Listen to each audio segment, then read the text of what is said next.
This episode of Rational Functions will look at sketching these types of functions, finding their domain and range, and finding the inverse function. The episode will be followed up by looking at transformations of rational functions and solving subsequent inequalities involving the modulus of a rational function. Let's look at what this definition means in terms of functions which appear on the Maths, Analysis and Approaches course that you will be expected to sketch. When sketching a rational function, we want to firstly look at its vertical and horizontal asymptotes. The vertical asymptote can be found by analysing what x cannot equal by equating the denominator to 0. This gives us a vertical asymptote of x equals 2.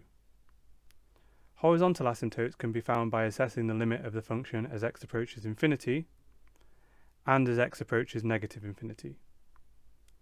Both limits give us the same result, giving one horizontal asymptote of y equals negative 1. For a more detailed explanation of horizontal asymptotes, please check out my video on this topic to look at further examples. The asymptotes help us to sketch the curve, as we know that rational functions of one linear polynomial over another have two parts to their graph. At this level, you should also have an understanding of their shape. Each part is in diagonally opposite quadrants, which are created by the asymptotes. So the question is, which quadrants to sketch the graph in? We can make this decision by simply looking at one point on the graph. I usually use the y-intercept when x equals 0, as it is very simple to find. Here we can see that the y-intercept is y equals a half. We know that one part of the graph goes in the top left quadrant, and the other part will therefore go in the bottom right quadrant. We know that a graph will not cross its vertical asymptote, but we can also see that, in this type of function, it won't cross its horizontal asymptote either. Again, check out the horizontal asymptote video for more information on this point. We can also see that there are no other gaps in the range of the function, meaning we can form the sets for the domain and range as follows. I think there are probably tricks out there to decide which quadrants to sketch each part of the graph in, but this is not a channel for tricks. So let's explore the mathematical reason of where each part goes. Looking at the graph here, we can see that the gradient of each part is always positive. The function is always increasing. We can confirm this by looking at the gradient function. The gradient function is a fraction with a positive numerator and positive denominator, and therefore the gradient is always positive. Here is another example of a rational function with linear numerator and denominator. Its gradient function is always negative, as it has a negative numerator and positive denominator. Therefore, its function will be in the top right and bottom left quadrants to ensure that the function is always decreasing in each part. We can generalize this by thinking about the function ax plus b over cx plus d. The gradient function has numerator ad minus bc and denominator positive.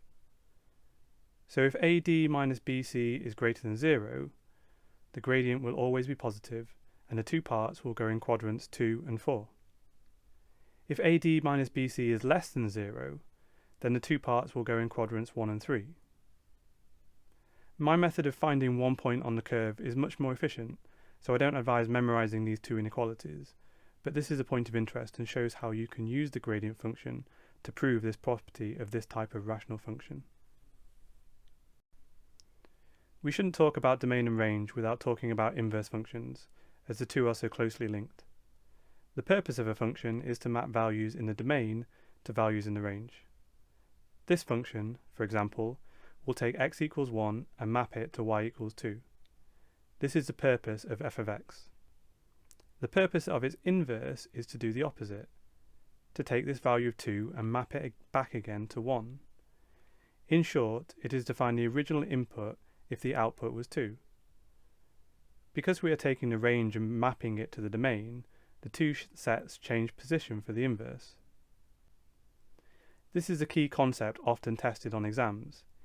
It means I don't need to know what the inverse function is to tell you what its domain and range is. I can just look at the domain and range of the original function to find the corresponding sets of the inverse function. Furthermore, this means the asymptotes will change positions for the inverse function. And finally, As the two sets exchange places, it is therefore important for the function to be one-to-one, as if it were many-to-one, the two sets would change to make it one-to-many, which is not a function. Therefore, a function has an inverse if and only if it is a one-to-one function. To find the inverse function, I don't believe we need to change x for y and y for x, because to remind us of what the inverse function is trying to achieve, we should try to rearrange to make the domain variable the subject, as we want to be able to input the range into the function to find the original domain value. Ultimately, we will express the inverse function formally in terms of x, as this is the notation we use, but we can do this at the end. You must also express the inverse function using f to the minus 1, and not as y equals, as the mark scheme for IBDP exams dictate this. We can now sketch both functions to analyse their properties further. We can see that the asymptotes have exchanged places as predicted, but we can also see that the transformation from the function to its inverse is the reflection in the line y equals x. This is another property that can be explained by thinking about the sets of domain and range exchanging places. If we analyse this by just thinking about what has happened to one point, say the coordinate 1, 2, we can see this corresponding point is now 2, 1, as it takes 2 as a domain value and maps it back to 1. Each point goes through this transformation, resulting in a reflection in the line y equals x. I will finish with a classic type of question, whereby we start with the answer, which in this case is the graph, and we need to find the starting point, which in this case is the function. As there are three unknowns, we logically need three pieces of information to find them. We have that. We have two asymptotes and one point on the curve. Let's start with the point on the curve, as it uses x equals 0, which when we substitute into the function, leaves us with an equation with one unknown. This gives us a c value of 1. Next, we know that when x is equal to negative a half, bx plus c is equal to 0.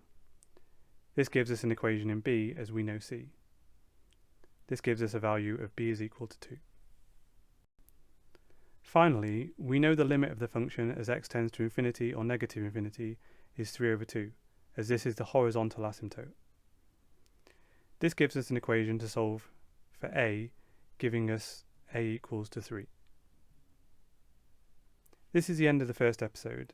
I will follow up with more concepts related to rational functions, pulling ideas from different units so that you can see the links between the topics.